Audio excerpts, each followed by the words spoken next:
Hey again, Matthew with Conscious Recovery, and I am talking about cognitive distortions. There's 10 of them, and today I'm talking about the second one, which is jumping to conclusions. Jumping to conclusions manifests itself in two different ways. The first is called fortune telling.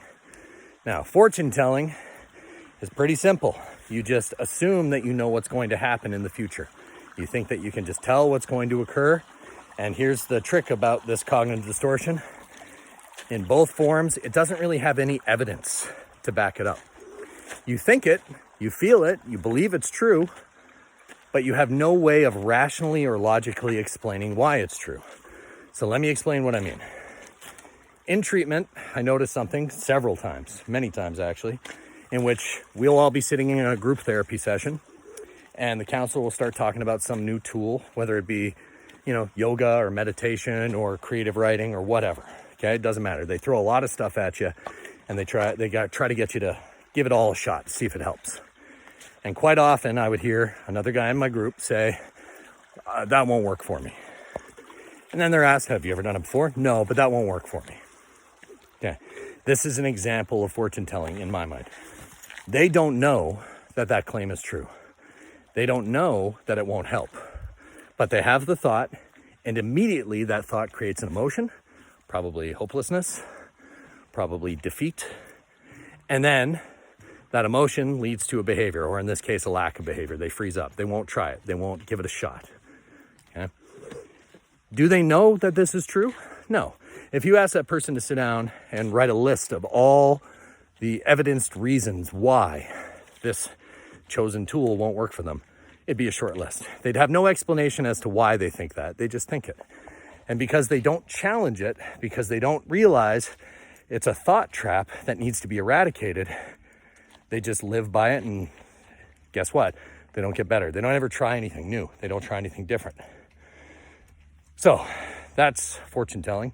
There's one other way that jumping to conclusions works, and that's mind reading. Okay, this one's big for me. Mind reading is where you assume that you know the thoughts and feelings of others.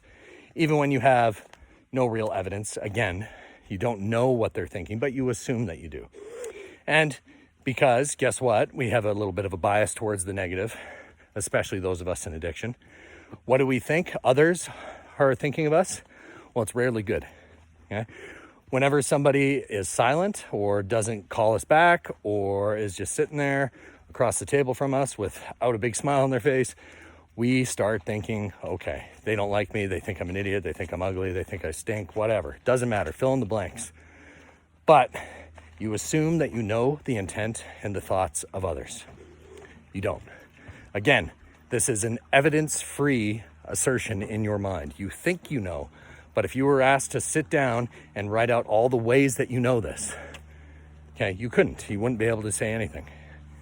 So, there's also a way that this intersects with trauma, okay? Especially the mind reading part. In mind reading, we assume bad things others are thinking of us. And in trauma, we have attachment injuries and damaged sense of self. Our identity is broken and fractured because we've been neglected or abused in our life. So we just have this sort of core belief that we're no good.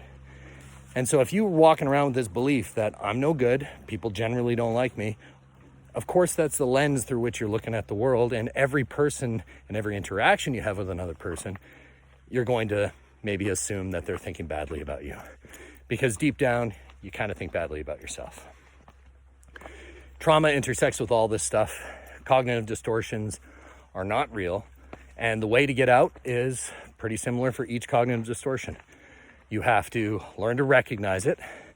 So your job now, after watching this video, is to pay attention to yourself and your thoughts and see if you do mind reading or you're jumping to conclusions. And then challenge those thoughts. Ask yourself, do I know this is true? Do I have any evidence to show that it is?